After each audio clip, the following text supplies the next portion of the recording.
Lose yourself in a good book. The Board Gosh Energy Book Club. Now, as we continue our Children's Book Club this month, we are delighted to be joined by the 2014 winner of the Waverton Goodreads Children's Awards to tell us about her brand new book, The Midnight Carnival. The fourth book even in the series, sees the arrival of a spooky carnival with a curse attached to it. Author Erica McGann joins us now to tell us more. Good morning to you, Erica. Hi. Now, I was thinking it was really interesting. I was reading about children's books and young adults' books as well, and it is just a genre that is making buckets of cash for people and growing and growing and growing, which is great to see because we think that kids aren't reading books anymore, but at least parents are buying for them or the children are buying them for themselves. So it must be a wonderful world to be involved in at the moment. It is. I mean, these books are slightly younger than YA, so they're probably like tween level, but the YA thing, is huge, and because there's so much crossover, because you have so many adults reading YA, that's why the market is so huge and that's why it's really valuable. But it means that it kind of brings children's books to the foreground, which is brilliant. Now, tell us about your book, the fourth in the series. Well, in this one, a carnival arrives mysteriously overnight, unexpectedly, and the girls are really excited. It's very weird and wonderful. It has really strange, kind of quirky characters, and they get very involved with them. They get very close to some of the performers. But they don't know that the carnival has a very sinister past and is there for a reason, and the ringmaster has plans for them. So it's a little bit darker possibly than the last. It sounds a lot darker than the last few. Was that a conscious move? Well, I definitely wanted to do a book at some time with a carnival and clowns. I had this thing about clowns, and I think almost everybody has a thing about clowns. That's because of Stephen King's It, isn't it? Yeah. It's generational. What's that fear of clowns called? What's the word? Chlorophobia. Is it? Yeah, it is chlorophobia. I'll take your word for it. Yeah.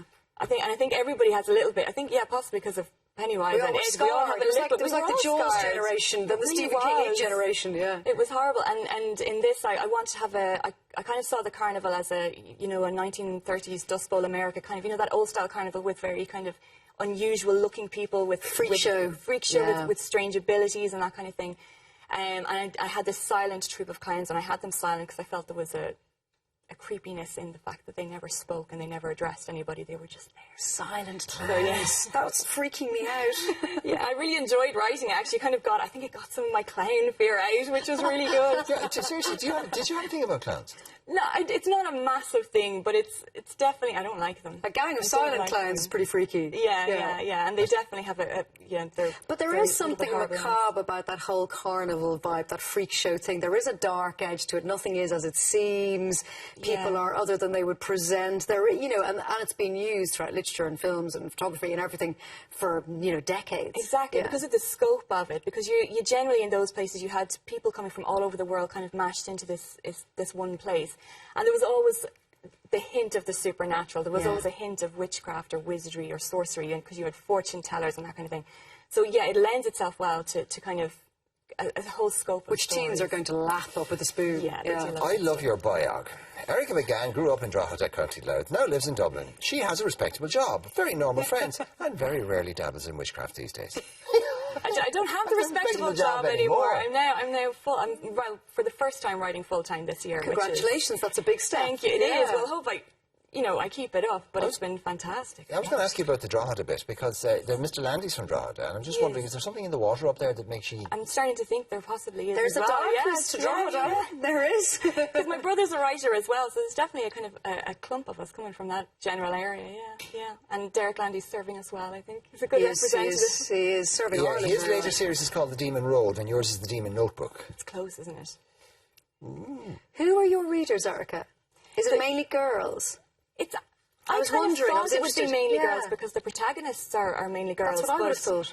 But actually, I've seen a greater mix. I think at this age group, before they split off in secondary school, it doesn't matter whether it's a girl or a boy. They tend not to care. When I do school sessions now, I used to worry when I got all boy groups, because I would be taken into boys' schools as well, and I used to worry. I thought they'll never go for this. But it never made a difference. They never questioned the protagonist. They do get to an age where the girls go to The Fault in Our Stars and the boys go to Lord of the Rings. It's kind of odd. I don't know. The girls are big into fantasy too. I think there's probably a polarisation in secondary school because they don't want to... But then again, that's changed as well, because Hunger Games Isn't made it great a big that it's difference. changing? No, because we're getting more and more female protagonists, like you were writing about. Exactly. So you have boys now reading stuff like The Hunger Games, and they wouldn't be ashamed to say they read, and are big fans of it. Well, Erica, we wish you well with it. The Midnight Carnival. In all good bookstores. Pleasure. Right. Fancy winning one of 5 copies of The Midnight Carnival? Well, to find out how, just log on to our Facebook page. And how would you like to be in with a chance of winning a book club goodie bag and Versus tablet? All you have to do is send us in your 50-word reviews of any of our children's book club picks this month. Get them in to us by Friday the 25th of September to enter. You can email them to irelandam@tv3.ie or post them to Bord Gáis Energy Book Club, TV3, Westgate Business Park, Ballymount, Dublin 24. Lose yourself in a good book. The Bord Gáis Energy Book Club.